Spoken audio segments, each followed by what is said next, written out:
Passage number 16 may 1982 paper second. Speaking on the demand for grant relating to industries, an honorable member said, Para. At the outset, I congratulate the honorable minister for providing guidelines and laying down the industrial policy.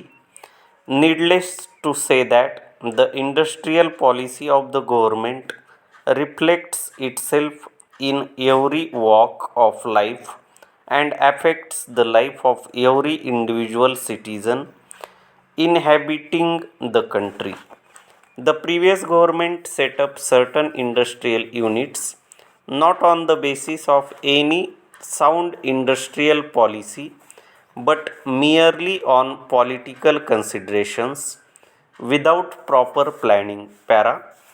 So far as textile mills are concerned, on account of centralization of those mills in big cities, they have become sick. Now we have to start afresh with a new industrial policy, which should be the reversal of the old one. We have to start with cottage and small scale industries from the rural side. 80% of our people reside in villages, and we have to take these industries to those areas with the installation of small scale and cottage industries, and then we have to take up big industries. Thus, we can create employment opportunities to the people living in rural areas. Those big industries should be set up in those areas which are really very backward. This should be decided without any political consideration. That is the meaning of the reversal of the old policy. Not that we may indiscriminately locate all the industrial units wherever we want without any regard to local conditions. The result of the past policy has been the creation of big monopoly houses and concentration of wealth in a few hands, regardless of the fact what they are doing and what they will do in future. This should be investigated deeply how the entire wealth has been concentrated in a few hands and what should be the best method to nullify those monopoly houses. The policy in regard to monopoly houses should be rationalized. Otherwise, these monopoly houses will create such a situation which will be very difficult to bear in future. Therefore, sir, I would urge upon the minister to see that these monopoly houses are effectively controlled. Para. I would also suggest to the minister that we should not merely work on paper, but we should practically sit down to find out ways and means and take decisions on the spot. For that purpose, I would suggest that India should be divided into different industrial zones, and these industrial zones should be put under the charge of various commissions and committees in which both officials and non-officials, members of parliament, technicians, etc. should be there. They should survey different parts and take decision on the spot about industrialization of that particular decision on the spot about industrialization of that particular sector.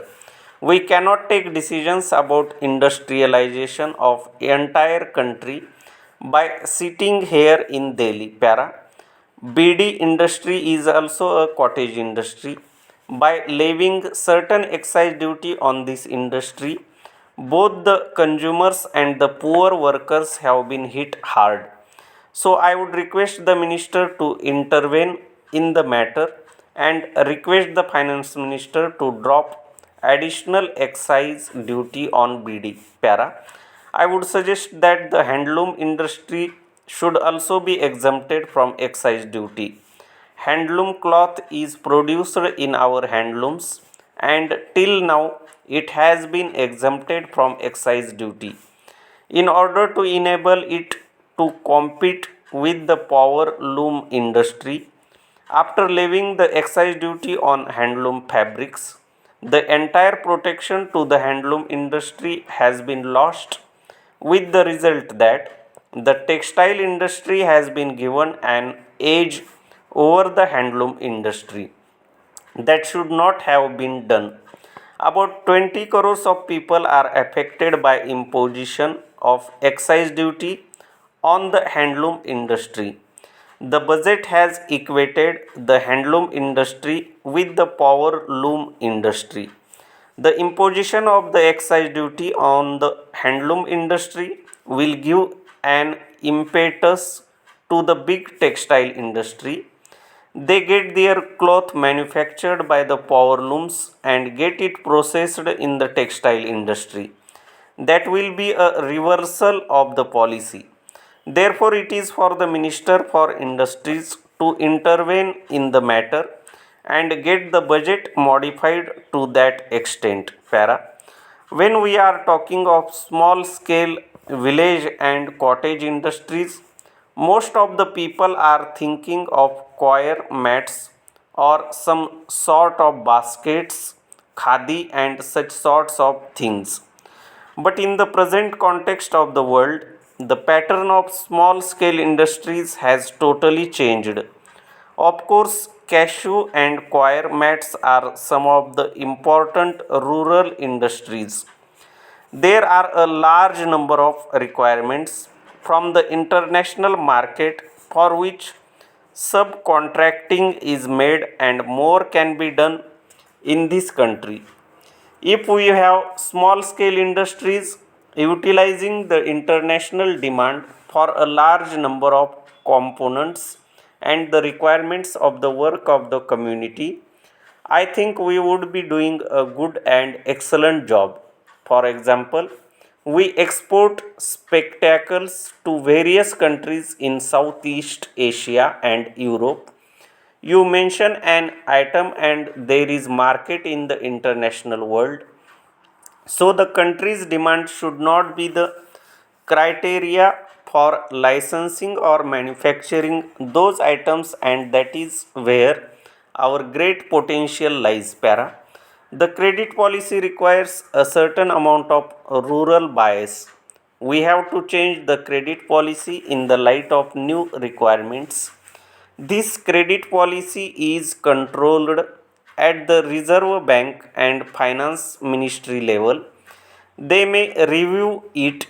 I am not spelling it out in detail, but I would say this much that the existing credit policy has certain drawbacks and deficiencies which require to be rectified. Para.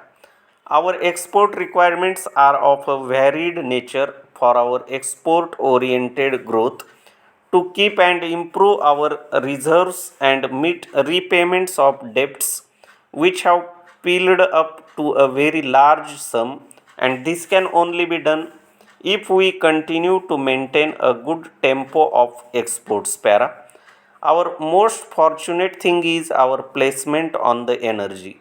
We are very well placed and we can always do better than any other country if only our policies are sound, because ultimately solar energy seems to be the only energy source. The growth period of crops in India is shorter than in any other country. To that extent, we are very well equipped for economic revival. I hope we will very soon have an economy which will be booming.